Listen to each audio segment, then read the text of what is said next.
Good Tuesday afternoon, everyone. I hope everyone is doing well. I am glad that I was able to go live on YouTube because I was having some issues with my internet. So those are solved. Before you come into the chat, please hit the thumbs up, subscribe if you haven't already, and share this video. So we'll give it just a few minutes. Today's topic will be the 10 major events leading to Jesus' crucifixion. And since we're almost right at the end of March itself, leading into Easter, I felt like this was appropriate lesson because it tells everything that happened right up to Jesus' crucifixion. So I felt like that was more appropriate.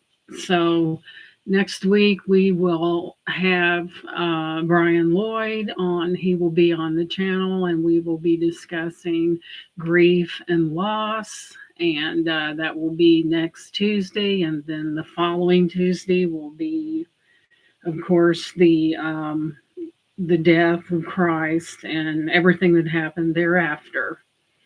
So we will give it just a few minutes for some people to come in. But like I said, I felt like it was really appropriate for, you know, March leading into April. So I thought it would be a good thing to go over some of the major events that occurred before Jesus's crucifixion. So we'll go ahead and get started. The first was the triumphant entry of Christ. And so it speaks in Matthew, the 21st chapter and the 9th verse. It says, "Then the multitudes who went before and those who followed cried out, saying, Hosanna to the Son of David, blessed is he who comes in the name of the Lord, Hosanna in the highest." And a lot of these major events that led up to Jesus's crucifixion eight of them are in Matthew, and two of them are in uh, let's see, Mark. So the majority of the occurrences do occur in Matthew, so that is one of them. So I decided to read on down through here because there's a lot of things that pertain to this. And the second was the cleansing of the temple. And there again, upon arriving in Jerusalem, Jesus headed straight to the temple and confronted corruption head on. He overturned tables and scattered coins, boldly declaring, "It is written, my house will be called a house of prayer, but you are making it a den of robbers," which occurs in Matthew 21, verse 13, that says basically the same things, and the words that are written here are direct words from Jesus himself. And he said to them, "It is written, my house shall be called a house of prayer, but you have made it to a den of thieves." So this is actually Jesus speaking to the crowd. So, and another thing that happened was then the blind and the lame came to him in the temple and he healed them. But when the Christ's chief priests and scribes saw the wonderful things that he did, and the children crying out in the temple and saying, "Hosanna to the Son of David," they were indignant and said to him, "Do you hear what these are saying?" And Jesus said to them, "Yes, have you never read, out of the mouth of babes and nursing infants, you have perfect praise," which is very true. It's what a child is taught, he has a tendency to emulate. Let's see. And then the third event is the heated debates with religious leaders. Jesus' growing popularity alarmed the chief priests and the elders who tried to trap him with tricky questions and disputes. One such moment is recorded when an expert in the law tested him with a question saying, "Teacher, which commandment is the greatest in the law?" So that is the answer to that will be in Matthew 22, will be Matthew 22:36. So let's turn to that. So and specifically, Jesus does speak a lot throughout Matthew, quite a bit. There's a lot of red. So 22:36. So I would say that he, this is where he is fervently heard. So Matthew 22:36. So let's go down here. And it says, "Teacher, which is the great commandment in the law?" Jesus said to him, "You shall love the Lord your God with all your heart and with all your soul and with all your mind. This is the first and greatest commandment, and the second is like it. You shall love your neighbor as yourself. On these two commandments hang all the law and the prophets." So there's that one. And the fourth one is the anointing at Bethany. In a tender moment, a woman poured expensive perfume over Jesus as an act of deep reverence. Though some grumbled over the perceived waste, Jesus explained the timeless significance of her devotion by saying, "She has done a beautiful deed to me." So that appears in Matthew 26, the 10th verse. So we will turn there. All right. Hey, Ginger, welcome in, sweetie. So what we're doing, we're going through the 10 key events that took place before the crucifixion of Christ.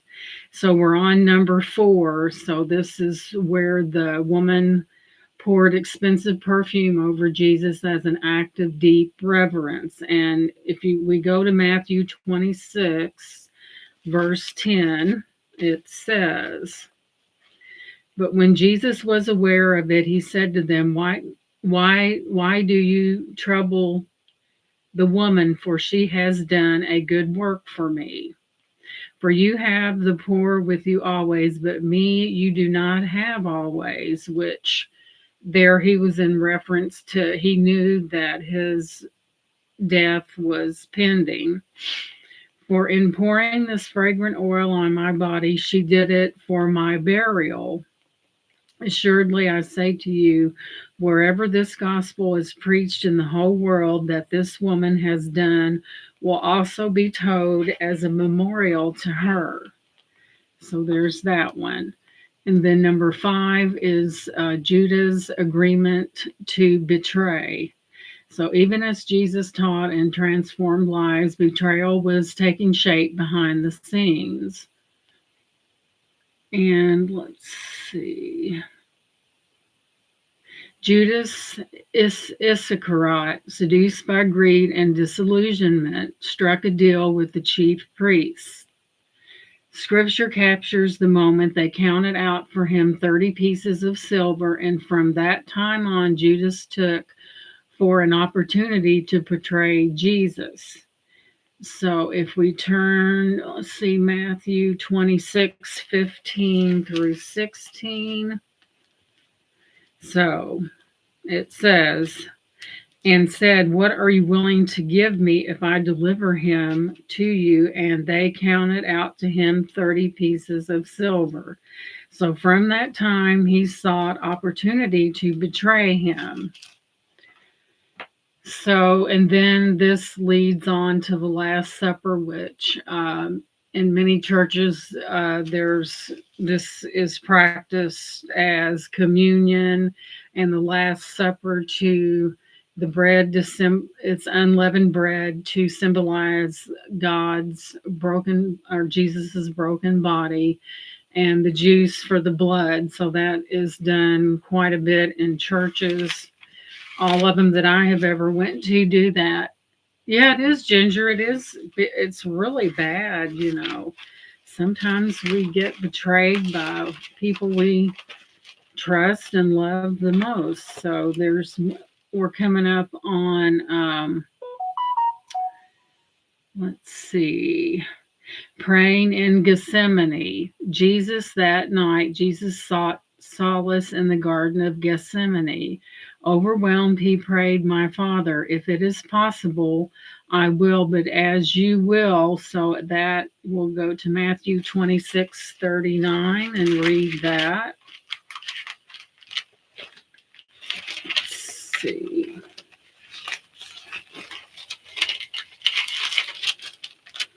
So let's go through here. So it says, he went a little farther and fell on his face and prayed, saying, "Oh, my Father, if it is possible, let this cup pass from me. Nevertheless, not as I will, but as you will." So that's, in Matthew, praying in Gethsemane. So, of course, there are important things that lead up to his crucifixion and the things that happened and stuff like that. So we're going to Judas' betrayal and the arrest. The tranquility of the garden was shattered by soldiers and temple guards led by Judas, who sealed his betrayal with a kiss.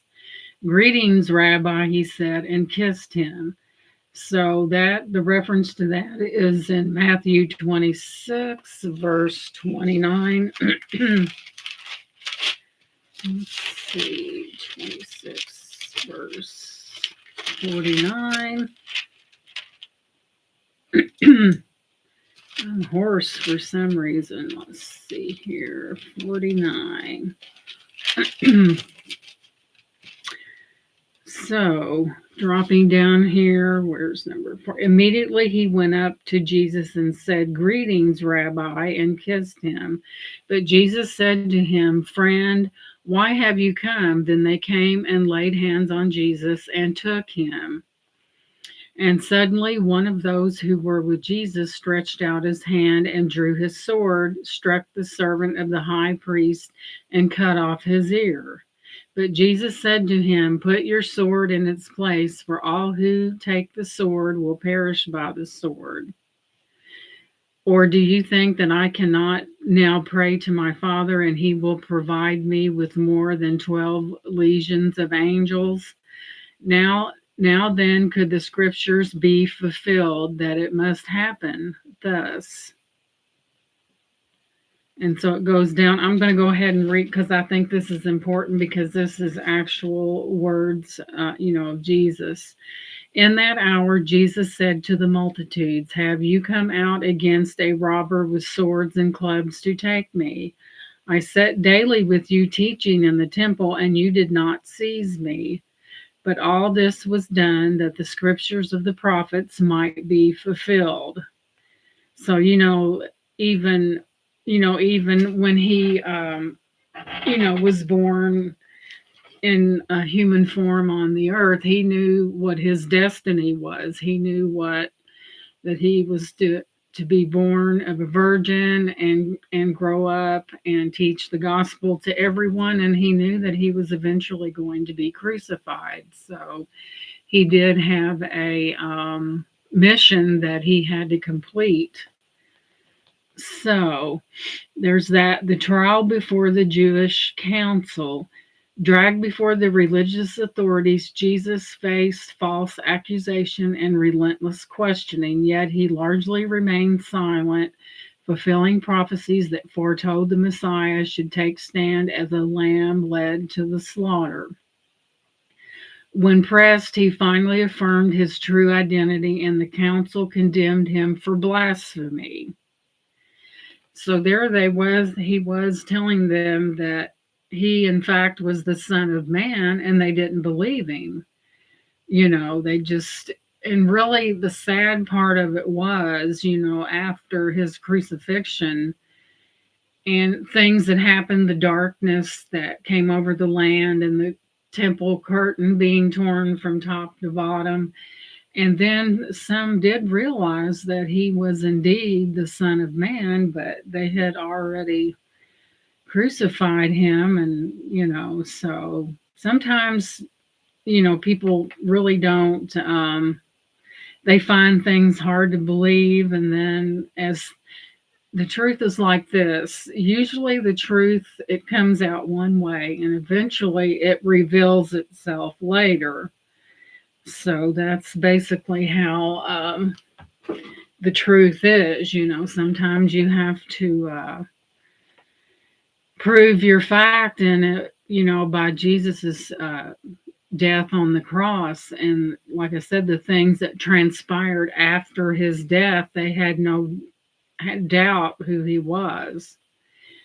So, number 10, the Roman trial and sentencing.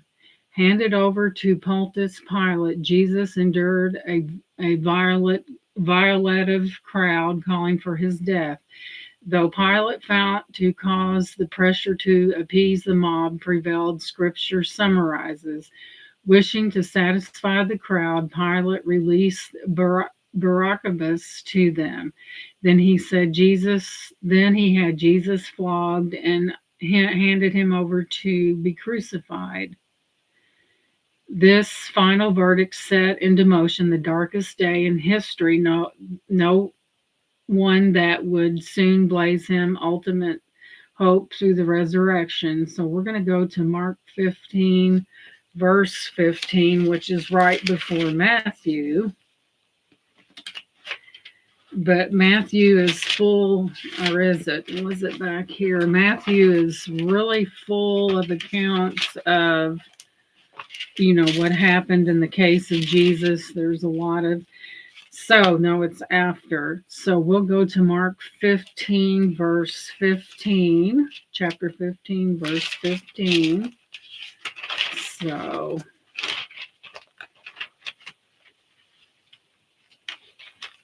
let's see. I hope you're doing well, Ginger. I hope everything's going good with you, sweetie.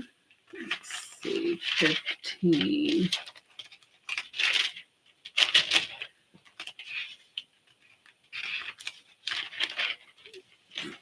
And 15.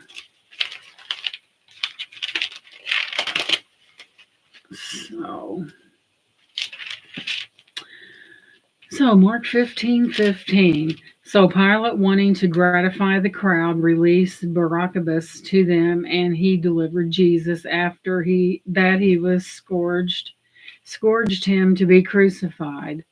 Then the soldiers led him away to the hall called Praetorium, and they called together the whole garrison. And they clothed him with purple and twisted a crown of thorns and put it on his head. Yeah, it's coming up, Ginger. It's a coming up.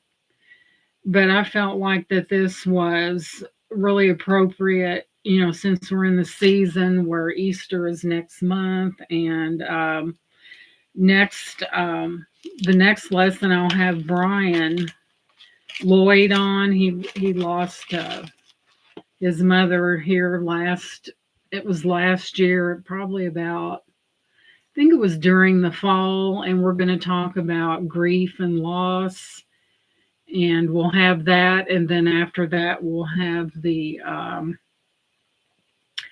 thing about Jesus's crucifixion and the things that took place after Jesus was crucified and stuff like that. But Matthew has a tremendous amount of where Jesus actually was speaking, and it's full of quite a bit of red lettering.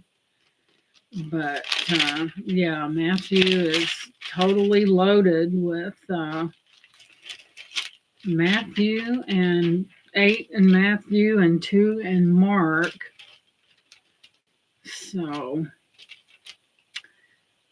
Yeah, I've got a lot of stuff, Ginger. I have to contact a lady because I fixed hers and I sent her her invoice, and I know I sent it to the right place, but she didn't get it. So I may have to resend that invoice, or I'll just resell the items. I don't know. It could, I mean, I sent it to the email that she provided, so I don't know. We'll find out. But, I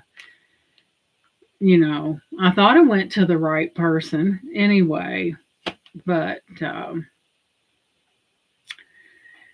and an update on this identity theft, I did speak with the person whoever that was over the case, and I sent him what he wanted.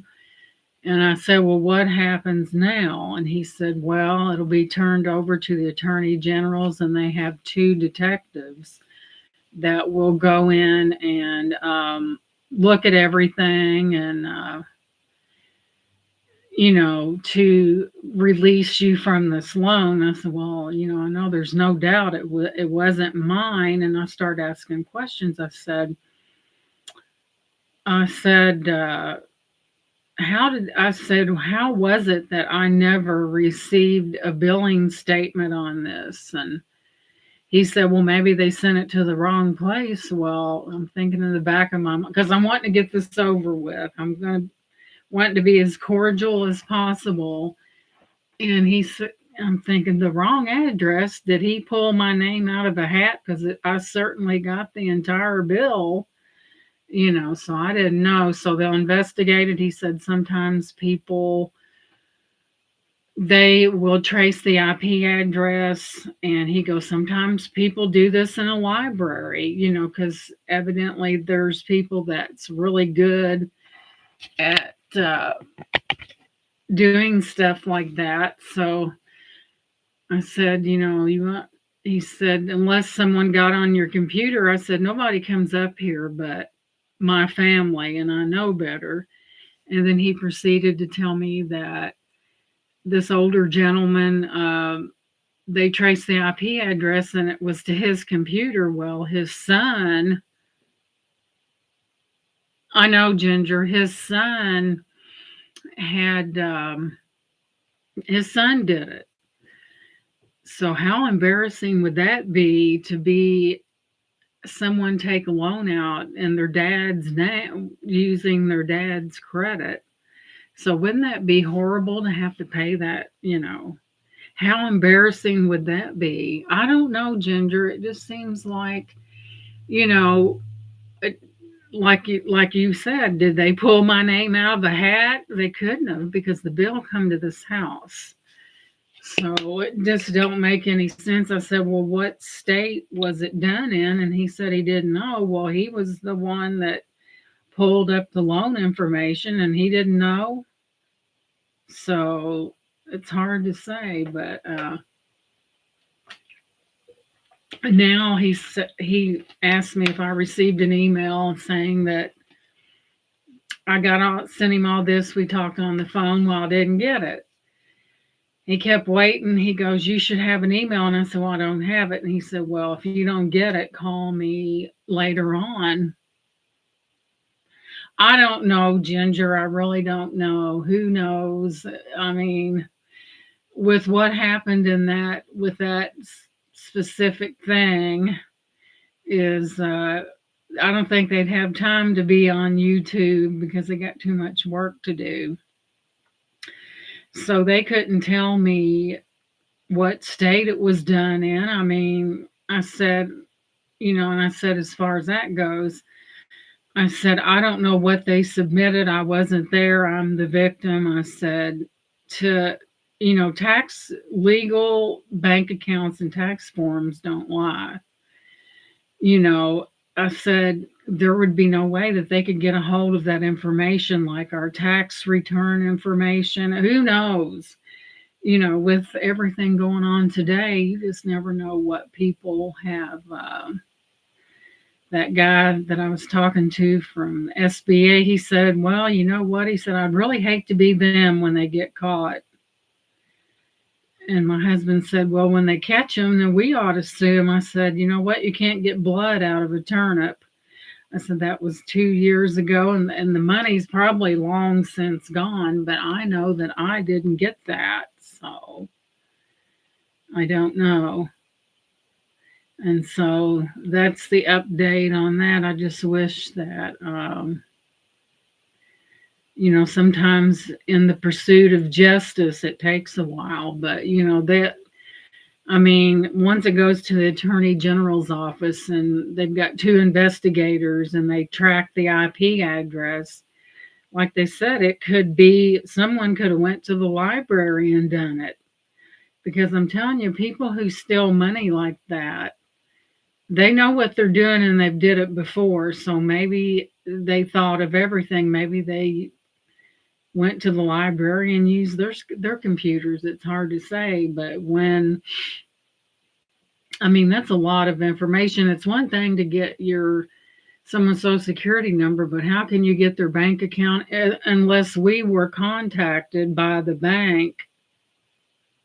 Oh yeah, Ginger, that money is like gone in the wind. But if someone tried to get our information offline or whatever, they couldn't get it because they didn't have the numbers. And the bank, if someone did that, would have called us immediately and let us know. Because with this bank, if they suspect something fishy is going on, they'll just totally they'll shut it off totally, because they have to pay that money, whatever money back. But I'm just wanting it to be done and over with. And, there's no way that they're going to find that money because it's not there. You have to be able to physically prove it. So I don't know. Just think it's not just me that's going through it, it's other people as well. But I finally got him on the phone and I wanted to know some particulars myself. I'm like, so evidently someone did it online, who knows, and then a person physically went to the bank and picked the money up. So they really need to institute a better investigation before they loan people money, because, they might want to include a birth certificate in on their stuff, So, but how embarrassing. I bet you that one old gentleman was so embarrassed when he found out that his son did that. How embarrassing would that be? But, all the computers and stuff are upstairs, so there's no way that nobody did it up here. I don't let people in the house. I just don't.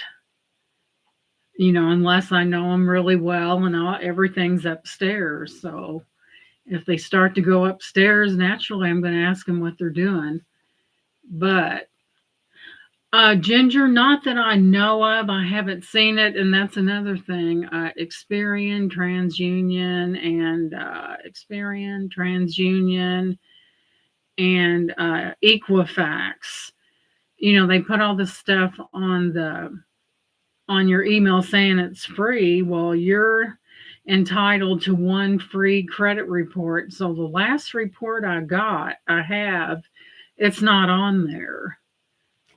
So he asked me, he said, have they garnished your wages? I said, I haven't worked in 4 years. So they couldn't he goes, oh, good. I said, well, if I wanted to be really persnickety, I would have them send me copies of the bills they sent out and who they sent them to. If that was me, if I was sent something like that with someone else's name on it, I would totally say, hey, you sent me this bill and it's got someone else's name on it. So who knows what they do, nothing anymore is done right, And you just about have to do the work yourself to get anything done. But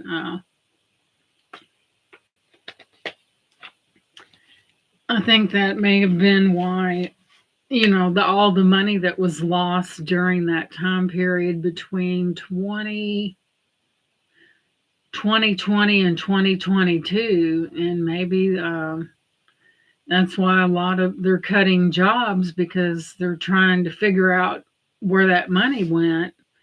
And it would probably be stifling to know how much money they handed out that was never paid back. So, but they'll be able to look at it and say, well, this lady, I'm not seeing my money here. So, you know, but it makes me wonder if they sent it to the wrong address. What did they pull my name out of a hat and send it to me? Who knows. But that's why when I finally found out about it, I got right on there and filled out oh yeah, Ginger, they're really good at that. Money that's already been, that we work for. But yeah, that's why I think that's the main reason why that there may be some jobs being up on the block because of that alone. There was a lot of money that went out, and they probably didn't get it back. But and he said something about the Social Security. They're wanting to take that away. I don't see how they could, but he said they're wanting to. I can't foresee them taking money away from people that have worked and earned that. I mean, that'd be like saying, hey, you go ahead and work all these years and you pay on Social Security tax and all that, but you don't get it because we spent it. That's the sad part. It really is. But anyway, that's the status on that.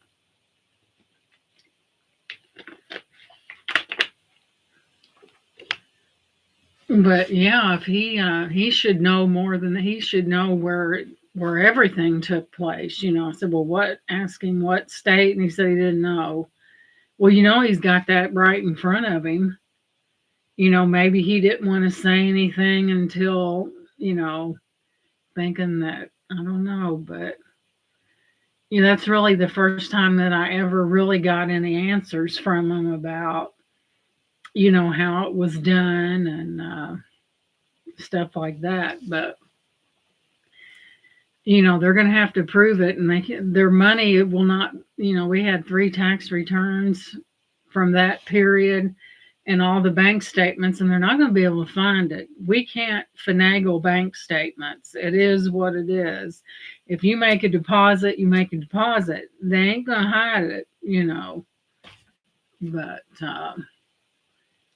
you got big plans for Easter, Ginger? What do you normally do for Easter? I remember we usually, of course, there's no little ones here. My daughter's 37 years old, but usually we fix something for the dogs and put them a little treat inside of an Easter egg, and they roll it around. It's cute. And then they take out their treat. I'm off to the doctor. See you at the auction. Okay, Ginger. I hope everything's okay at the doctor and you get a good checkup there. Thank you so much for coming in. I appreciate it. So, but anyway, but basically what we were talking about was the 10 events leading up to Christ's crucifixion. Like I said, next Tuesday it will be dealing with grief and loss, and Brian Lloyd will be with me on the channel, which I'm looking forward to. And I think the grief and the loss part is a big thing with people, and I think they really it's something that it's hard to get over. And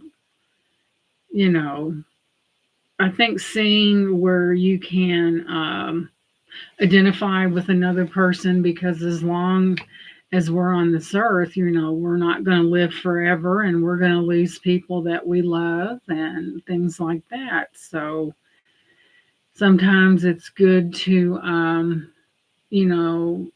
go to the Bible and read things that might comfort someone, or something like that, because death is a part of life, and it is hard to deal with. Sometimes people pass away, you know natural causes, and sometimes they're in a tragic accident or something. But either way, that's really hard to deal with, that we find that losing a loved one like that. And as long as we're alive, we're going to experience the loss of a loved one. And hey, Laura, welcome in. I think Ginger has a doctor's appointment. So we were talking about the 10 events leading up to Christ's crucifixion, is what we were talking about. And thank you for coming in.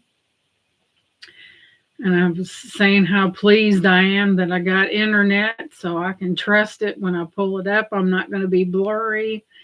So I got to. That's okay, Laura, honey. I understand. Life happens and stuff like that. Speaking of appointments, I need to.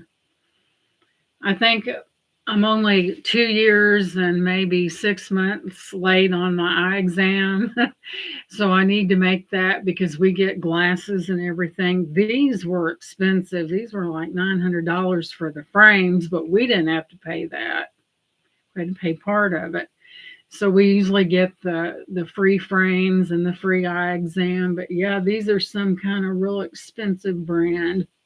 You know me, I have to have that top-notch stuff. But I thought, well, my contacts are not working so well. Maybe they need to be changed. But I was telling Ginger about me talking to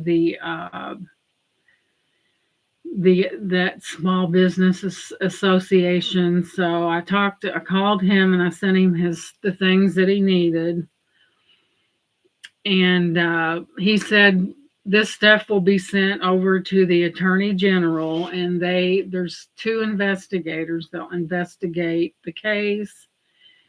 And I asked him, I said, of course, this was my opportunity to ask questions. I said, what state did this happen in? He said he didn't know, but yet he had to have had my case pulled up. And I'm like, why did it take 2 years for me to be informed of this? I said, I never received any correspondence about this. And he goes, well, maybe they sent it to the wrong person. Well, maybe they might have sent it to the wrong person. But unless they pulled a rabbit out of the hat, the final document came to me. Now, how can they do that? Now, the information they give you, all of it, your address and all of it's on there. It just makes me think that the quality of people's work today is subpar at best. You know what I mean? It's like you almost have to do your own work. So, and he asked me while I was on the phone with him if I got an email confirming that this happened. We talked on the phone, this, that, and that. And I kept looking and looking, and I said, no, I don't see it. I know, Laura. It's like, I don't know what, if you have a loan number and it's pulled up on a screen, you should be able to see everything. The state, maybe, I don't know, maybe he thought that, I don't know. But what they do, Laura, is they trace the IP address of the one who filled it out online, which he in return said they could go to the library and do that. You know what I mean? So it's hard to say. He was telling me about an older gentleman that they traced the IP address and it was on his computer. Well, come to find out, his son done it. How embarrassing would that be, to find out that your son applied for a loan in your name, and you're thinking that your identity was stolen, and the perpetrator was right under his own roof. So, yeah. I mean, how could someone make a mistake of where to send the statements for 2 years? I don't know, but all I know is I sent my information, and they should have everything. So I did my part. Yeah, it's been a sometimes justice comes very slowly, and this time justice may not come at all, because if indeed they did it at a library, what are they going to do then? I mean, no one, they won't accuse anyone at the library doing it, but maybe that it may have been done from a person's computer or laptop or phone or whatever. But I bet you $1 that if it was done on a certain computer or a phone, that phone's probably long gone. So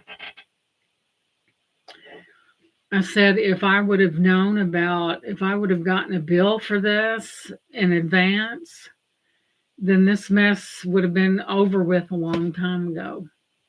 You know, I said, I don't understand what's going on, but I did my part. And they said that I called him this morning and I said, well, I didn't get that email.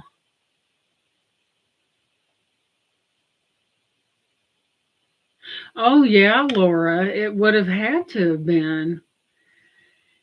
So here's what happened on the email. He kept waiting. He goes, you got that email yet? I said, well, no. Then a few minutes later, you got the email? I said, no, I didn't. And he said, call me. He said, at the end of the day, if you don't get it. Well, he didn't say what time at the end of the day. So I just called him this morning, and he said, all the emails that went out last Friday and Monday have to be resent. Oh, yeah, the account has to have a name on it. So I don't know if, I mean, there's so many after, time goes by. It's hard to, the more time goes by, the harder it is to track something.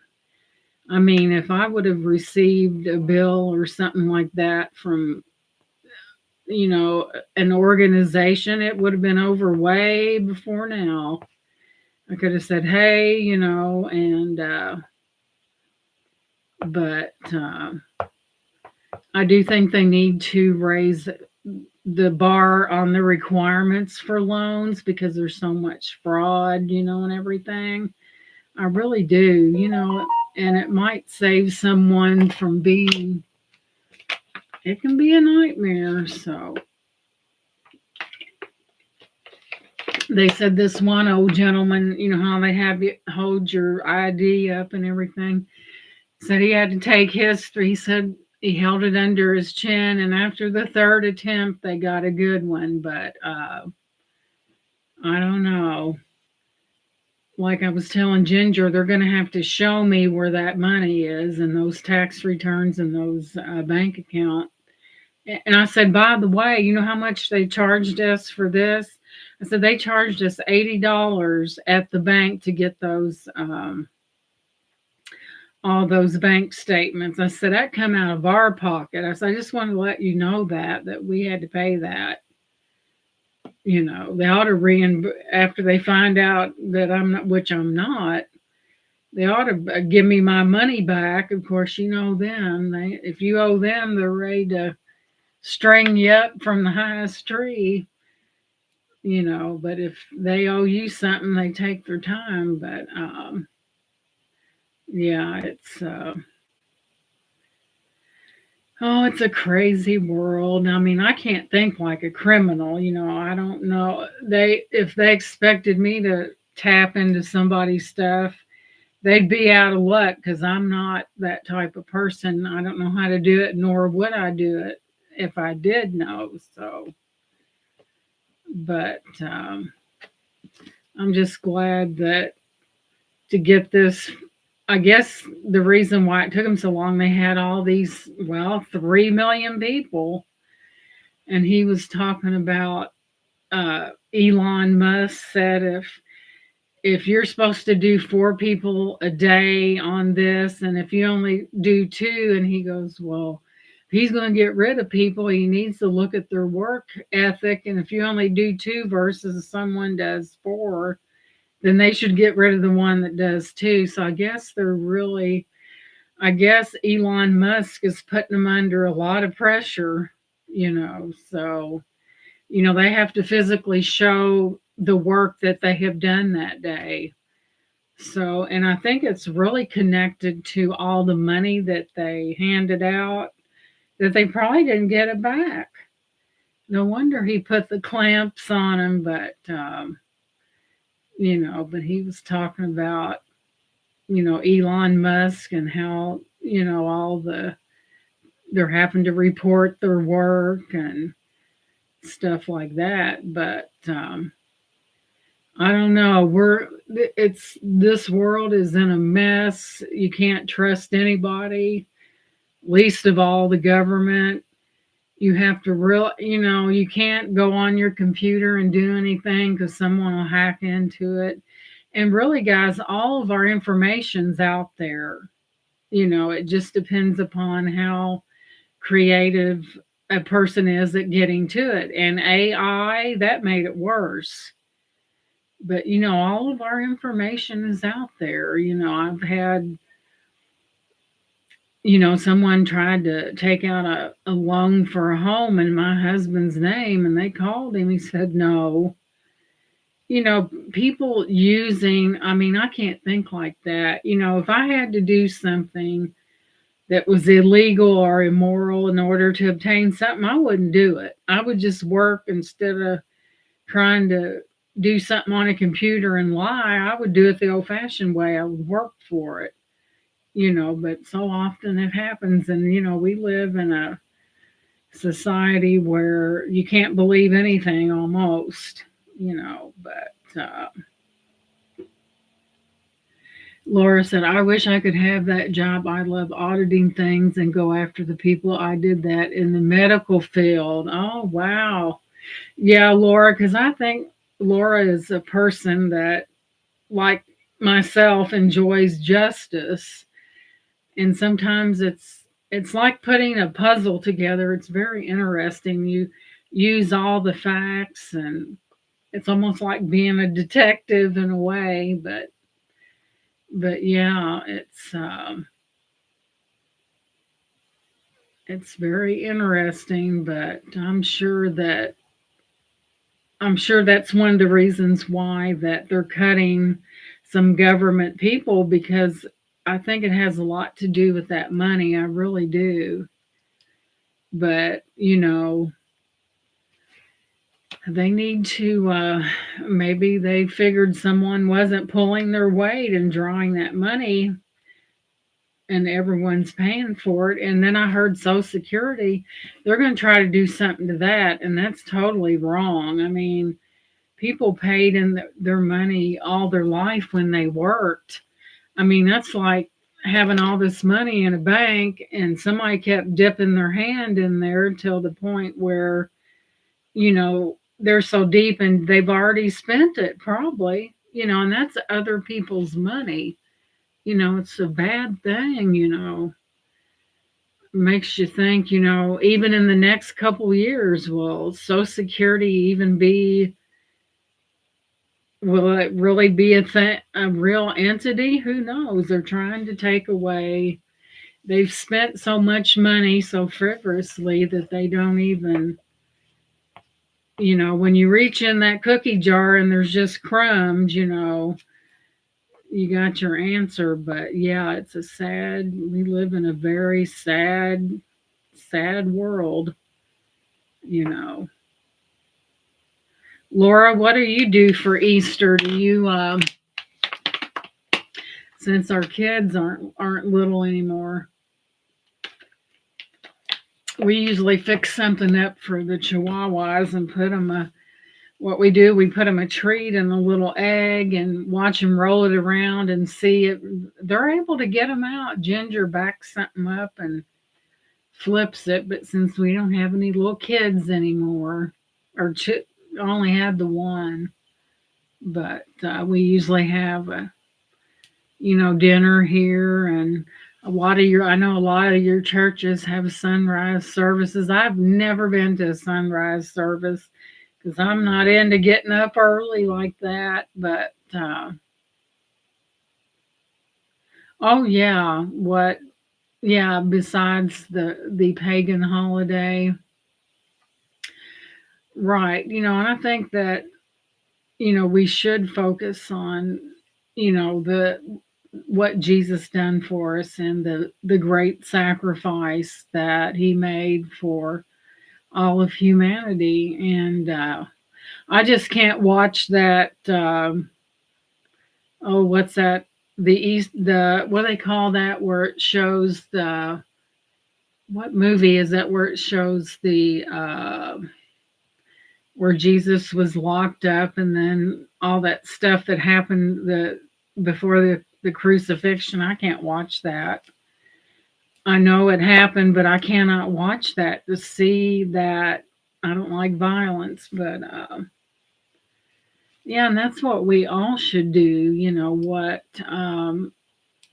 the sacrifice he made and his victory over death, and it was all done for us. And it's really that's why they have the Good Friday. Even after Jesus's crucifixion, there were things that took place. Yeah, I can't, Laura. I can't watch it. I can't. It just, what happened. When after his crucifixion, the things that happened, the temple curtain tore from top to bottom. There was darkness, and I think after those events, that some people thought, gee, he really was who he said he was. Whether or not.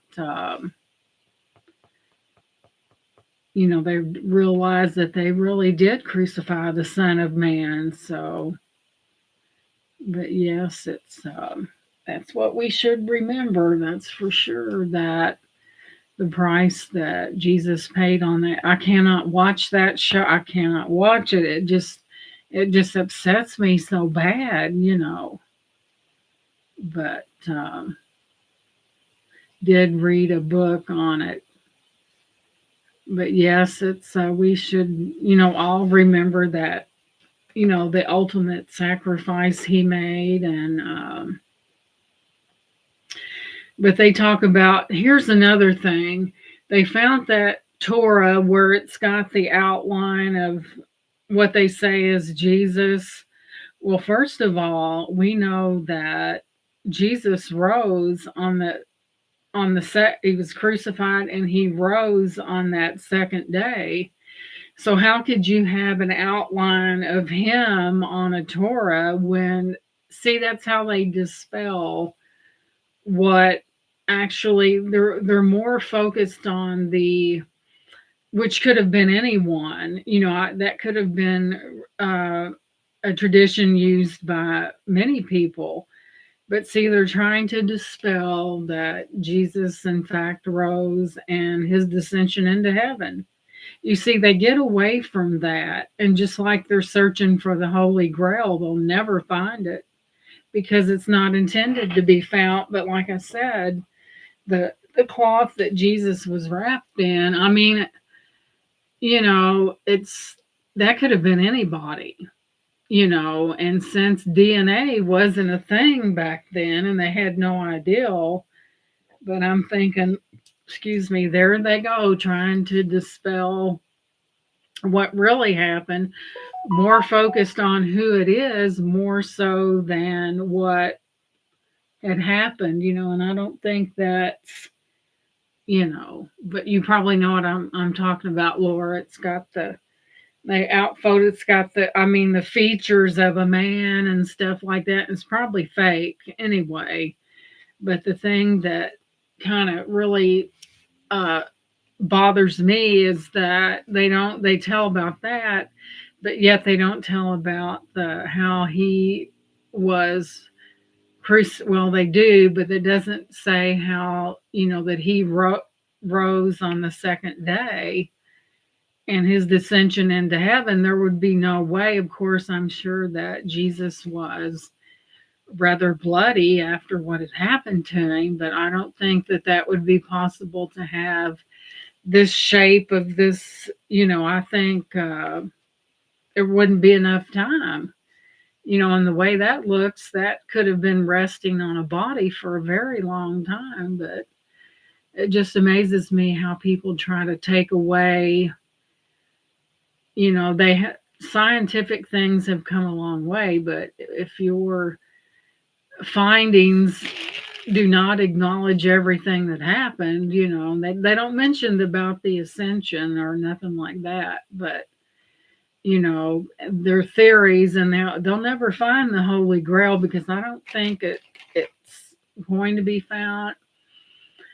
I think basically when Jesus comes back, this is my way of thinking. Maybe I've got a vivid imagination that things like Noah's Ark, the Holy Grail, and stuff like that will be surfaced then. So it will be too late for man to take credit for finding it because there won't be any life left. That's the way I look at it. I don't know if it's my imagination or that's my thoughts. Now I can't back it up with anything in the Bible, but that's what I really believe, that in the end of time, all these things will be revealed in in the end, but man will not be around to brag that he found it and leave out the most important parts. But it just, a lot of times we watch TV and see crucial things left out of, like that, the cloth that was, they believe that Christ was wrapped in. I don't believe it is, because we all knew that after he was crucified and wrapped in that 2 days, and that stone was rolled away and he descended into heaven. So how could, the Torah is too perfect. It just don't make any sense. So, I think if people spent more time looking and focusing and seeking God than they do something that may have been around or been a part of Jesus, they'd be a lot better off. But like the old song says, seek ye first the kingdom of God and its righteousness. Don't worry about if something, finding the Holy Grail and Noah's Ark and that cloth that Jesus, what they call the Torah, I think. Don't worry about that. Worry about, pick the Bible up and read it. Don't worry about such trivial things that come to pass, because it's really not important. But I just notice things like that. And there are people that, a lot of TV tries to get people to not focus on God and think something just happened by natural, happenings, but that's not so. That's not how. I think Jesus Christ could come down here today and perform a miracle, and people wouldn't believe it. They would say that it was medical science that cured it, when we know that all healing and everything comes from God himself. But that's how society, and that's how they're teaching children as well. They're not teaching the biblical, the things that are in the Bible and stuff like that. And, as time went on, we got away from that. And I think that's what's wrong in a lot of these schools. Look at all the shootings and the bullying, excuse me, that's been going on. It's been going on for a long time. I tell you, when we was in school, we knew better. We'd get sent to the principal's office, and they did away with paddling, but they used to paddle. So, but anyway, like I said, next week, Brian Lloyd will be on with me, and we'll be talking about grief and loss, and And, like I said, we're all going to lose a loved one one day. Death is a part of life. And, with Brian losing his mother, and just, you know, finding out, a lot of times people can find out information from what people that have went through it and how they handled it and how they got through it. And we know how people get through a lot of things as God himself, because some things are so great in this world and heartbreaking that we just have to turn to the master, and that's a fact. He can change, he can turn any bad situation into a good one. That's how he works. That is his uh forte of doing things and making a terrible situation into one that is a blessing. And that's how he operates, and that's how he shows people how much he loves us. So we're going to go to the Lord in prayer now. Dear Heavenly Father, thank you so much for the ultimate sacrifice that you made for us on the cross, Lord, even though so many times, Lord, we're really not worthy of it, of all the sinful things that we're guilty of. But Lord, thank you for giving us another chance and another day to do things better. Lord, be with those who are sick and lift them up during their uh, people's time of loss and the sadness that they're experiencing. Thank you so much, Lord, for forgiving us for our sins and setting us upon a new path that we may do better each and every day. It's all this that I pray in your precious, precious name. Amen.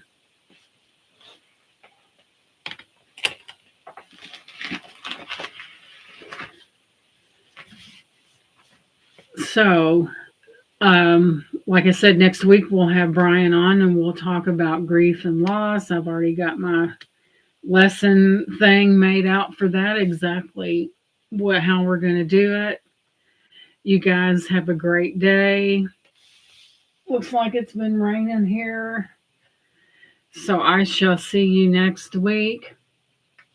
Love you guys. Thank you for being here. You have a great rest of your day. Bye bye. Thank you for being here.